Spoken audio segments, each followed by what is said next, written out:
Entonces, el día de hoy vamos a ver lo que son los tipos de pruebas.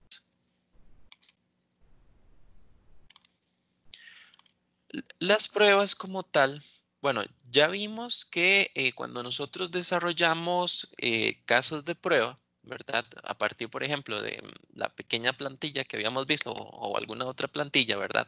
Donde especificábamos eh, sí, pues, lo que queríamos testear. Entonces, eso es como uno de de las primeras etapas, o sea, en la parte de la planificación de las pruebas saber que mi tiempo es limitado y yo necesito asegurar, digamos, en la parte de aseguramiento de la calidad, que estoy eliminando o que estoy encontrando la gran mayoría de pruebas, perdón, de errores, de defectos que puedan encontrarse en el software.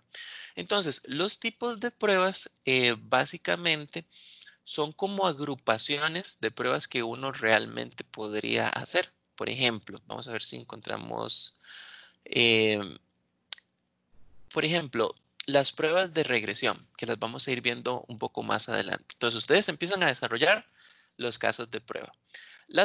Como vimos anteriormente, las pruebas de regresión son simplemente esos casos de prueba que usted define que le van a servir para probar el sistema en particular cuando usted necesita, digamos, cuando usted aplica un cambio y usted necesita garantizar, por ejemplo, que ese cambio no afectó otras cosas.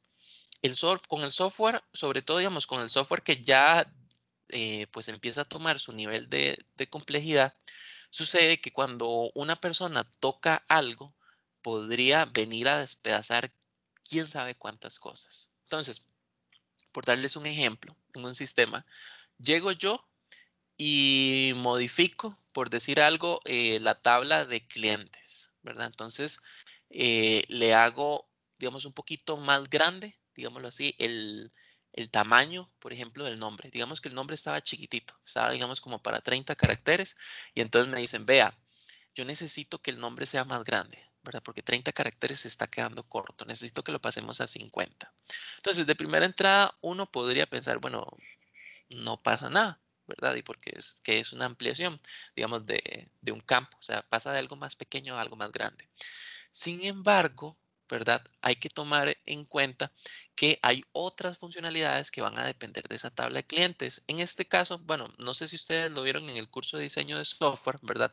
Que es el impacto que tiene un cambio dependiendo de la parte que se haga. Entonces, por ejemplo, en diseño de software lo que se ve es que si usted aplica un cambio en la interfaz gráfica, no es tan, o sea, no duele tanto. Si usted lo aplica, digamos, en la lógica del negocio, en esa capa, digamos, intermedia, pues ya ahí usted puede ir golpeando, digámoslo así, esa capa como tal, ¿verdad? Y sus relaciones y la interfaz gráfica. Perdón, el cambio más fuerte es el de la base de datos. Si usted cambia algo en la base de datos, usted impacta de ahí hacia arriba. Entonces, viéndolo como una jerarquía de capas, entre más al fondo esté usted aplicando los cambios, más posibilidad hay de dañar las otras cosas. Entonces, un cambio como ese de primera entrada se podría ver sencillo y podría uno decir, Di, no pasa nada. Sin embargo, eh, hay reportes que se generan dependiendo de las herramientas. Hay herramientas que son, o sea, que son inteligentes, ¿verdad? Y cuando ven un cambio en la base de datos, ¿verdad? Pues lo asimilan, ¿verdad? Sin embargo, hay otras herramientas, digamos, para el tema de reportería que manejan, digamos, esa parte de los metadatos. Entonces, podría suceder, ¿verdad? Dependiendo de la herramienta y la madurez de la herramienta, por ejemplo, de reportería, que cuando él vea que el tipo de dato cambió para generar el reporte, ese reporte revienta. ¿Por qué? Porque sí, sigue siendo un varchar al final de cuentas, pero ese varchar pasó de 15 a 30 y el reporte quedó viendo en 15, no en 30. Entonces, él cuando va a la base de datos y ve el 30, eh, no actualizó sus metadatos. Entonces, por consecuencia, podría fallar. O sea, es algo que podría pasar.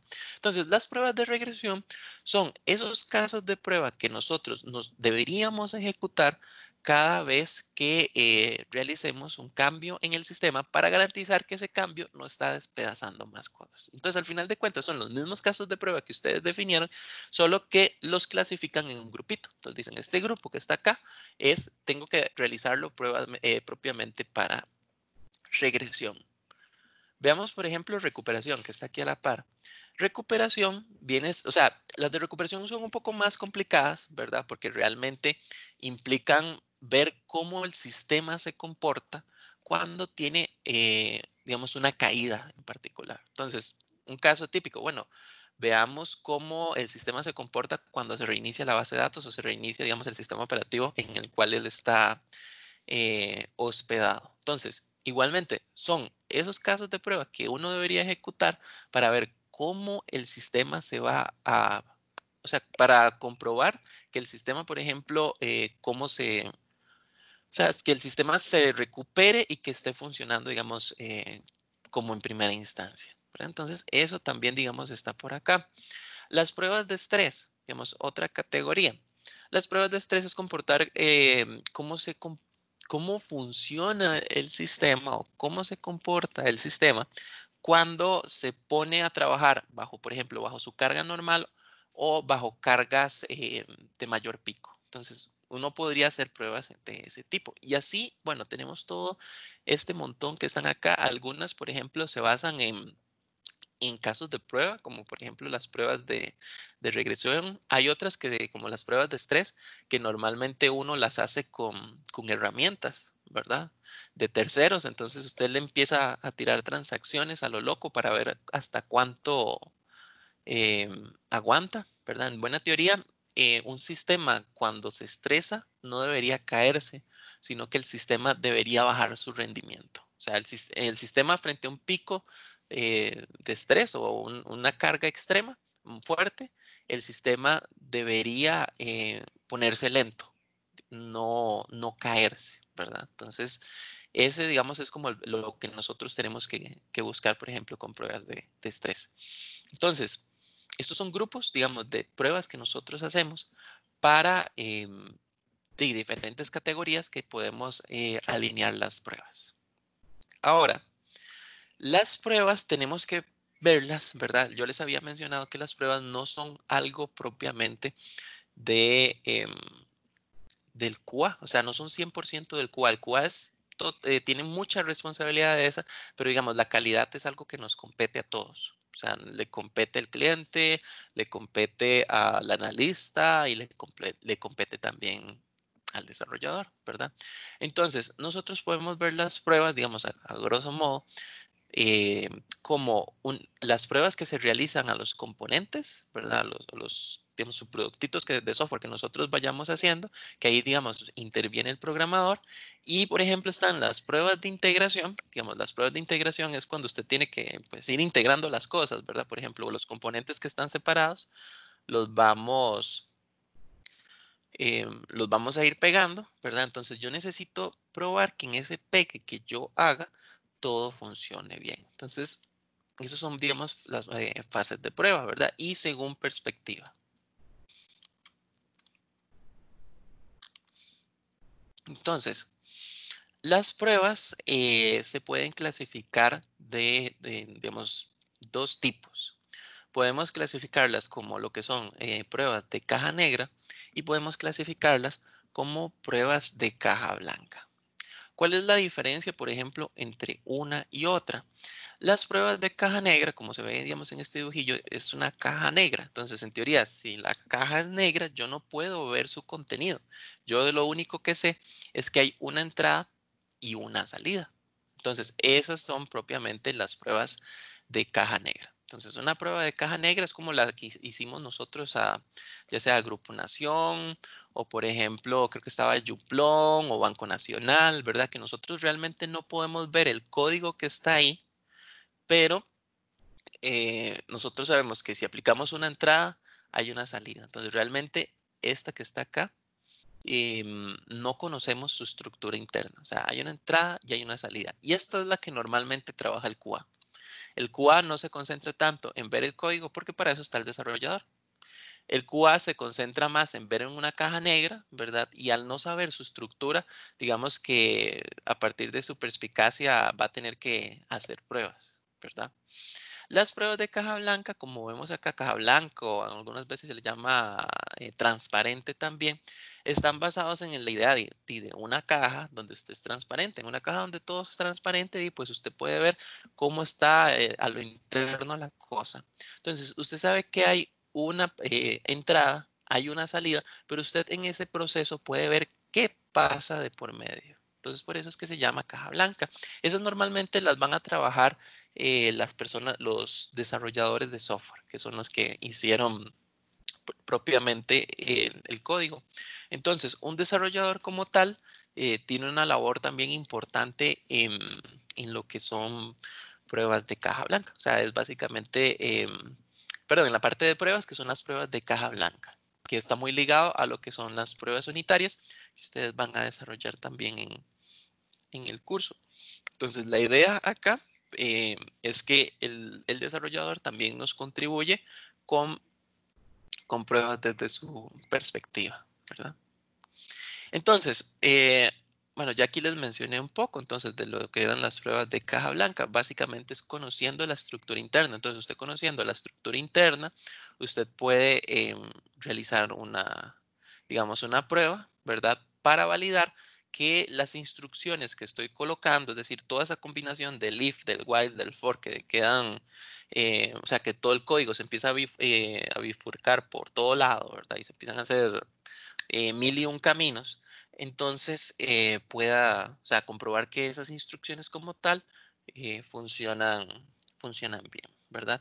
Esa es la idea de la prueba de caja blanca y al final uno obtiene los resultados.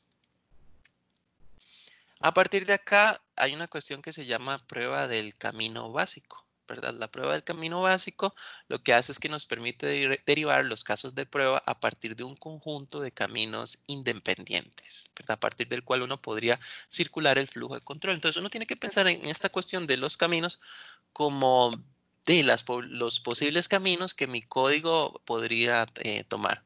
Vamos a ver si por acá tengo acá. Vean, por ejemplo, esto, bueno, yo no sé si ustedes vieron diagramas de flujo propiamente en intro y taller. Creo que en el curso de Fundamentos de Organización de Computadores se ve un poco más, o en Arqui, no estoy seguro. Pero bueno, básicamente esto era una forma en la que a uno le enseñan cuando está empezando a, digamos, desarrollar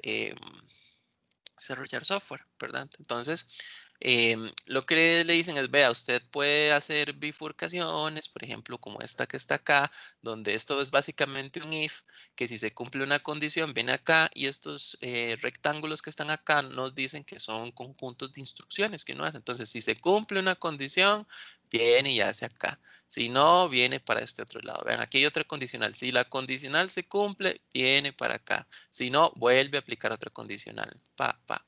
Y vean que, por ejemplo, aquí inclusive esto es un while, porque vuelve aquí arriba y repite, y repite, y repite. Entonces aquí hay una serie de if y de cierta forma está un while.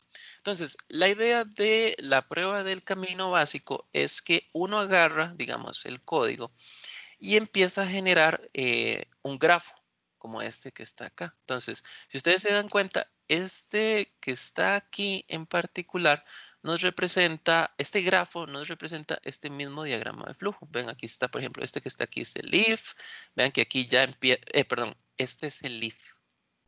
Este es, este que está acá es este primer if. Este que está acá es este otro que está acá, ajá, donde empieza a bifurcar. Y ahí se va armando una especie de grafo para representar los caminos, ¿verdad? Donde, bueno, tenemos los nodos, que los nodos vienen siendo como grupos de bloques de condiciones y de if, ¿verdad? Y tenemos también, digamos, las aristas que nos conectan, ¿verdad? Para representar esto mismo que está acá. Y tenemos también como regiones. Entonces, si ustedes se dan cuenta, tenemos como esta región, que esta región viene siendo como este bloquecito derecho si se cumple una condición. Y si no, tenemos ya prácticamente el final, que se representa acá. Entonces, uno podría representar lo que es la estructura de un programa como un grafo, es lo que dice acá. Y entonces, a partir de acá, usted prueba los caminos para verificar que todo esté bien. Podría suceder, veamos un ejemplo acá. Aquí hay un if, ¿verdad? Podría ser que el 95% de las veces que se ingresa acá, el if se viene por el lado izquierdo. Solo el 5% por el lado derecho.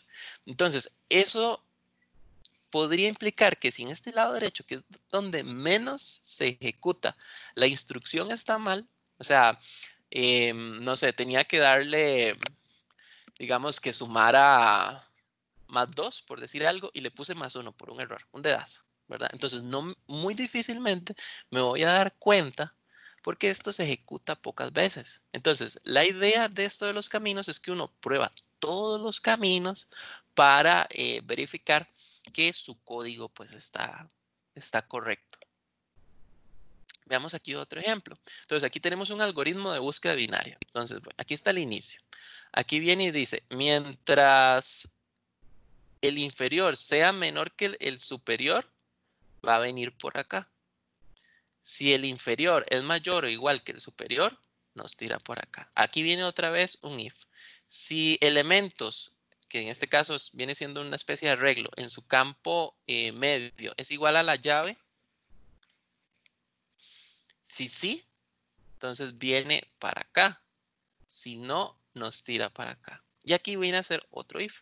Si elementos en su llave media es menor que la llave, viene, no sé, me imagino derecha o izquierda. Si no, va a tirar a otro y listo. Entonces, acá podemos ver representado un algoritmo de búsqueda binaria a través de un grafo. Entonces, a partir de aquí, uno podría empezar a generar todos los caminos para determinar, bueno, cuáles son esos que yo necesito, o sea, cuáles son todos los caminos que yo tengo que hacer para probarlo, ¿verdad?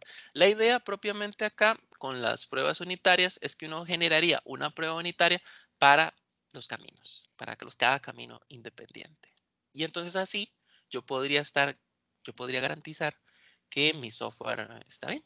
Entonces, por ejemplo, en este que está acá, me dice, vea, estas son las trayectorias independientes. Las trayectorias independientes son esas que yo debería validar y con eso aseguro de que propiamente estoy comprobando todo el software. Entonces me dice la primera, 1, 2, 3, 8, 9. Entonces, 1, 2, 3, 8, 9. Entonces, es este pedacito que está acá. 1, 2, 3, 8, 9. Entonces, eso es un camino independiente. Vean que el 9 viene siendo el fin y el 1 es el inicio. Me dice 1, 2, 3, 4, 6, 7, 9. Entonces voy a anotarlo por acá para pasarme nada más a la otra PPT. 1, 2, 3, 4, 6, 7, 2. Entonces, vamos a la parte de atrás. Me dice 1, 2, 3, 4, 6, 7 y 2. Entonces, este es otro camino. 1, 2, 3, 4, 6, 7 y otra vez al 2. Entonces, ese es un camino independiente que también se puede definir. Tenemos por acá el mismo, pero en vez de irme por el 6, me voy por el 5. 1, 2, 3, 4, 5, 7 y 2. Entonces, ese es otro camino independiente. Entonces, si ustedes se dan cuenta, tenemos este camino, voy a ver si rayo por acá, para que quede tal vez como más claro. Pluma. Y por acá, vamos a ponerlo en rojo. A ver cómo me queda. Entonces, teníamos 1, 2, 3, 8, 9. Entonces, 1, 2, 3, 8, 9. Entonces, este es un camino. El otro, 1, 2, 3, 4, 6, 7. Y regresa acá. Este es otro. Vamos aquí. Otro, 1, 2, 3. Venimos por acá. 4, 5, 7 y viene por acá, por acá, por acá. Y listo. Vean cómo estoy cubriendo. Vean que estoy cubriendo los diferentes bloques. O sea, estoy cubriendo todas las partes que componen el algoritmo que yo hice. La siguiente, 1, 2, 3, 4, 6, 7. Ok, 2. O sea, este ya lo habíamos hecho, que es este segundo, pero combinado con 8 y 9. Es decir, llega aquí y sigue en 8 y 9. Y el mismo, ¿verdad? Solo que en vez de irme por el 6, me voy por el 5. Entonces se cubre, digamos, todos los posibles caminos. Vean que aquí, si ustedes se dan cuenta, esta partecita que está acá está descubierta. Ajá. El primero fue 1, 2, 3, 8 y 9. Me quedó pendiente de comprobar el camino que estaba propiamente acá. ¿Qué sucede? Al yo agarrar estos y extenderlos aquí, voy a agarrar esta patita que está acá también. Entonces, ahí se generaron todos los posibles caminos para, digamos, probar que mi algoritmo pues, está funcionando bien. Entonces, la idea es que se ejecutan, digamos, todas las trayectorias, ¿verdad? Ahora, por acá, bueno, aquí tenemos una serie de fórmulas. Yo, digamos, con el tema de fórmulas, a mí no me gustan mucho en realidad, porque al final de cuentas esto tiende a ser muy teórico, ¿verdad?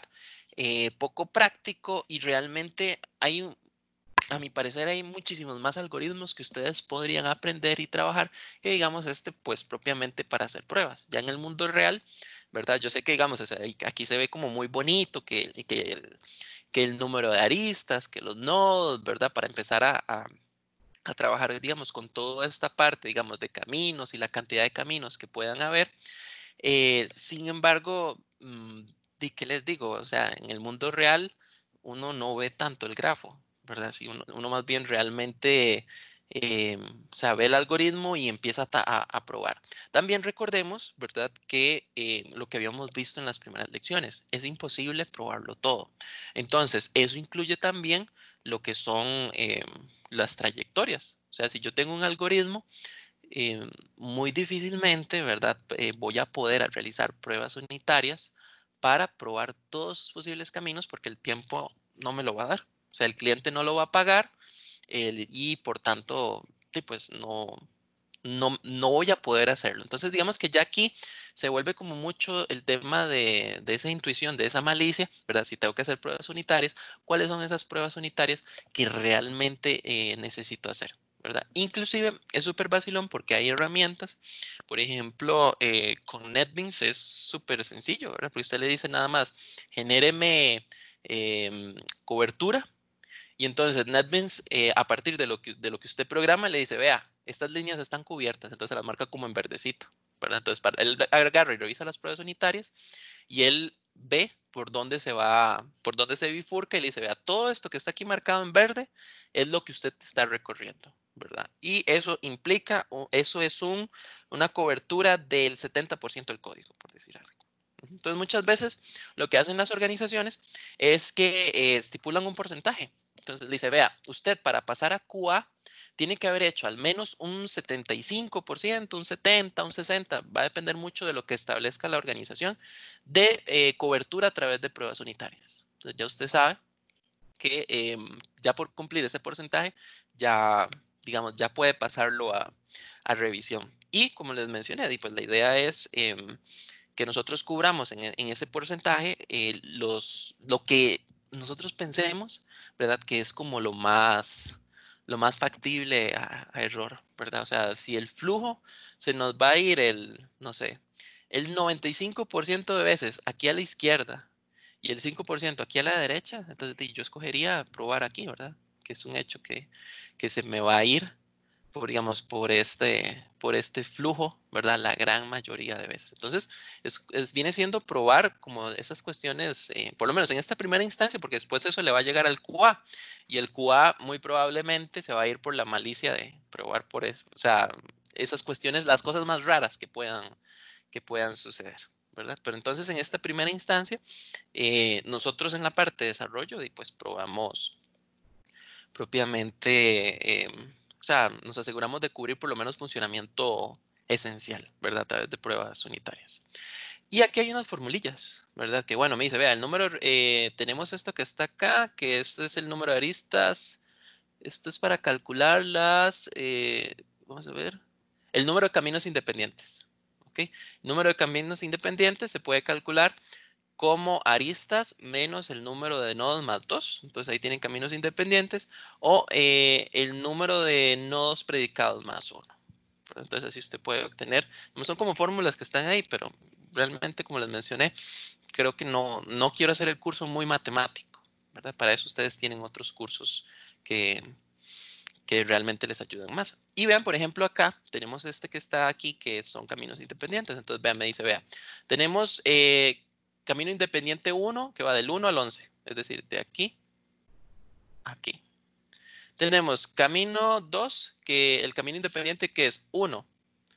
Voy a cambiar acá al resaltador. 1, 2, 3, 4, 5, 10, 1 y 11.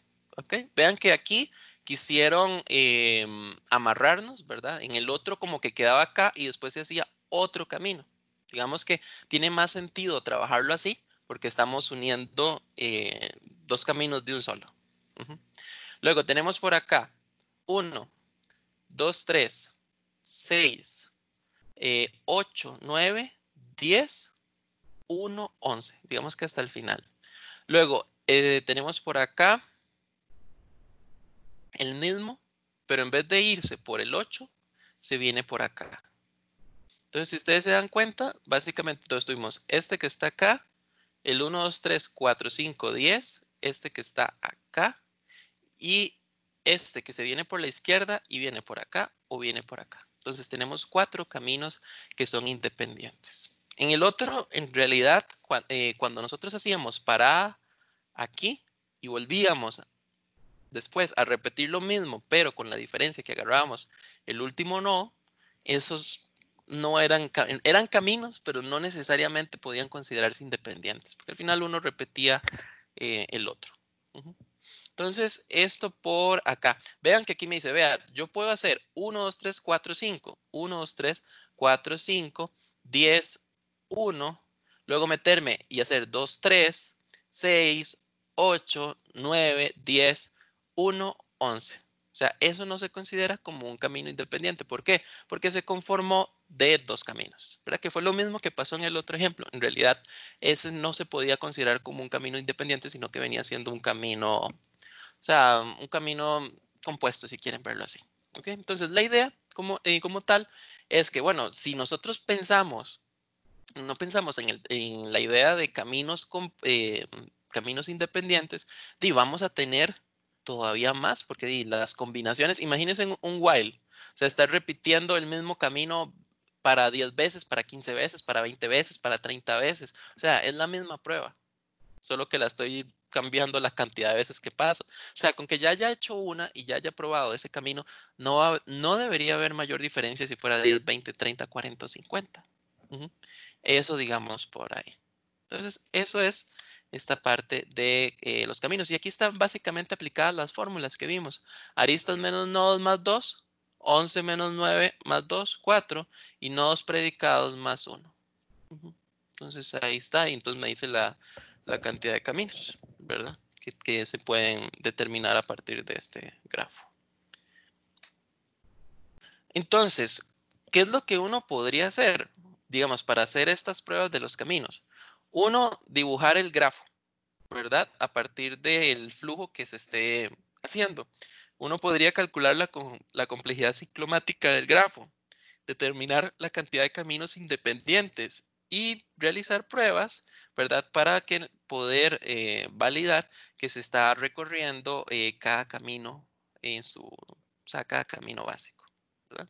Como les dije, que está aquí es hermosísimo en la teoría, ¿verdad? En la práctica, o sea, en la práctica, en el mundo real, somos muchísimo más prácticos. O sea, es, lo hacemos como más de intuición, de que usted llega, ve, voy a probar esto, malicia, digamos, es que se llama esa parte. O sea, el QA como tal tiene que ser una persona que tenga como ese olfato de esa malicia, como ese profe mala gente que llega y les revisa a ustedes el programa, ¿verdad?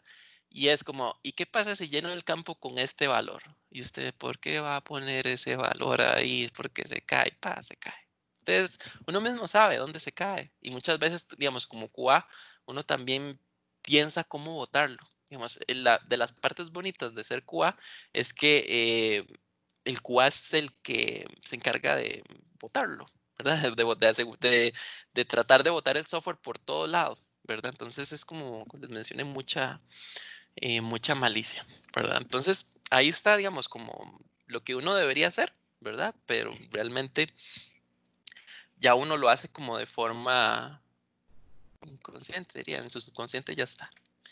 Ahora, las pruebas a las estructuras de control. Entonces, hay que tener en cuenta que tenemos tres estructuras básicas. Las condicionales, por ejemplo, el if, el switch. Tenemos, digamos, flujos de datos, que es sencillamente como se va moviendo a través de las transiciones, ¿verdad? El código y los bucles, ¿verdad? El while, el for, el do while, ¿verdad? Tenemos que también tomar en cuenta, ¿verdad? Que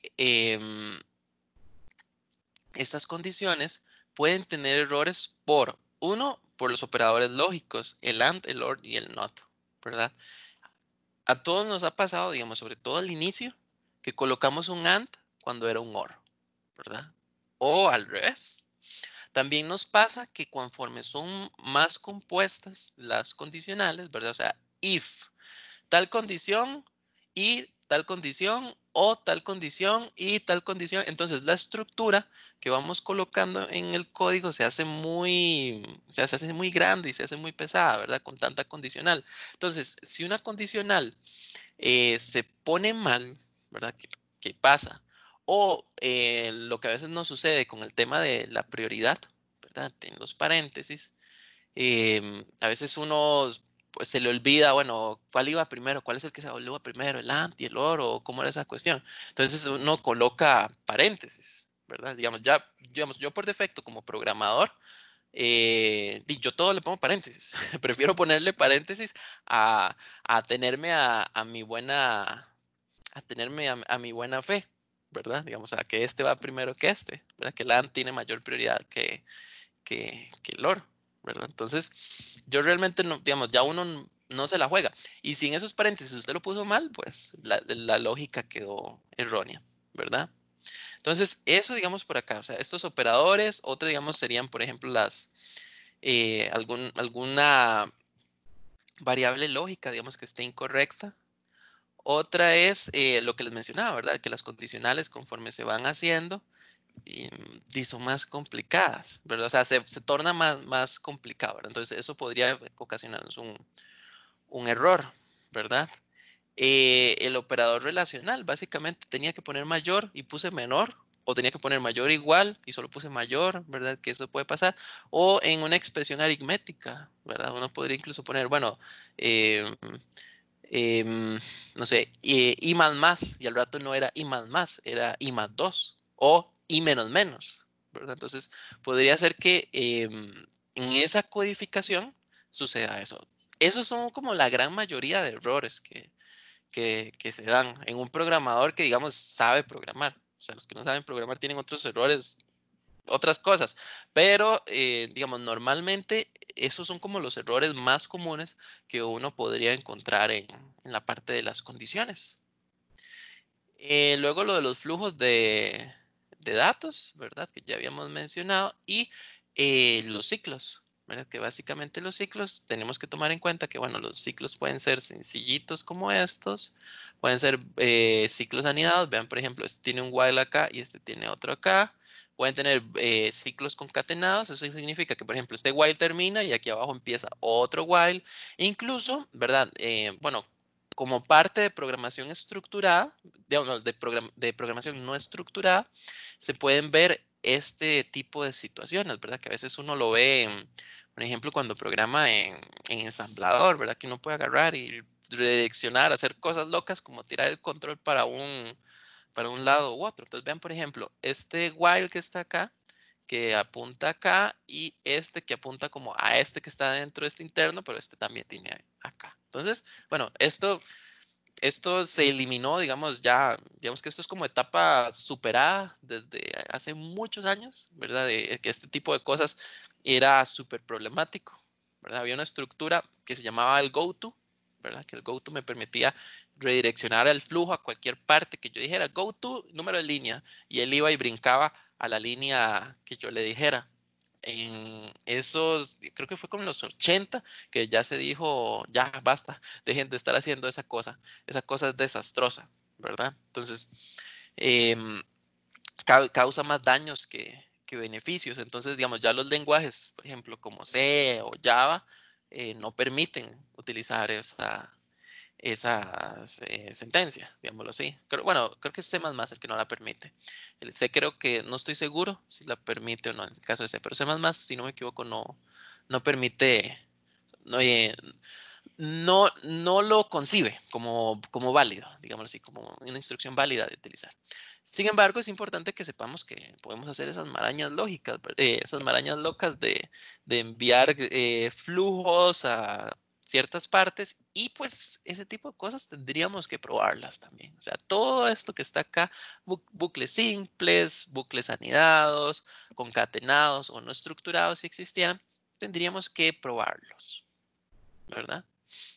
Entonces, pruebas, ¿verdad? O sea, que podría uno hacer, bueno, no pasar por el bucle, se podría pasar una vez por el bucle, se podría pasar 2 veces, ¿verdad? Digamos, por el bucle, hacer m pasos, o sea, por el bucle donde m es menor que n. Entonces, si son 10 veces, puedo probar, no sé, con 8, a ver cómo me va. Y hacer n-1 y n+1 pasos por el bucle, ¿verdad? Uno podría pensar, digamos, ese tipo de cuestiones. Esto tiene que ver mucho con los límites, ¿verdad? Que habíamos hablado en las clases pasadas. Este es como un valor que está ahí, y bueno, el resto que es como una vez o del todo no pasa. Entonces aquí, digamos, estos son como algunas pruebas que uno podría pues realizar, ¿verdad? Propiamente. Vamos a ver. Bueno, igual para bucles anidados, aquí tenemos como una serie de recomendaciones, ¿verdad? Que podríamos hacer para probar bucles que están anidados. ¿Ok? Y bueno, lo que les mencionaba yo hace un momento, si ustedes tienen bucles no estructurados, ¿verdad? Porque su lenguaje de programación les permite, están trabajando en un software ahí a muy bajo nivel, digamos que la recomendación es como estructure eso, porque esos son caos. ¿Ok? Entonces, eso con respecto a lo que son pruebas de caja blanca. Regálenme nada más un momentito para ver por acá una cosa.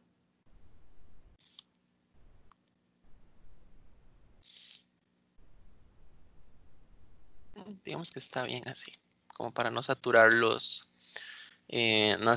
muchos. ¿Ok? Y luego están las pruebas de caja negra, pero creo que por el momento está bien así para no, o sea, no quiero saturarlos. ¿Ok? Entonces, chicos, esto sería con respecto a pruebas de caja blanca, ¿verdad? Entonces, pruebas de caja blanca, nuevamente, son pruebas que nosotros hacemos sobre el código. O sea, nosotros vemos el código y preparamos conjuntos de datos, incluso hacemos lo que se conocen como pruebas unitarias para, pues, validar que la lógica que estamos colocando en el código sea correcta. Y nuevamente, ¿verdad? Haciendo hincapié, ¿verdad? Porque es uno de los, y soy insistente porque realmente es uno de los errores que uno ve, sobre todo cuando los muchachos están trabajando en QA, es que no podemos probarlo todo. O sea, tenemos que probar lo que realmente tiene mayor peso, ¿verdad? El tiempo no es infinito, ¿verdad? Eh, como para estar probando y tonteando en cosas que nada que ver, y nuestro propósito es encontrar la mayor cantidad de pruebas. Entonces, con esta parte de los caminos, ¿verdad?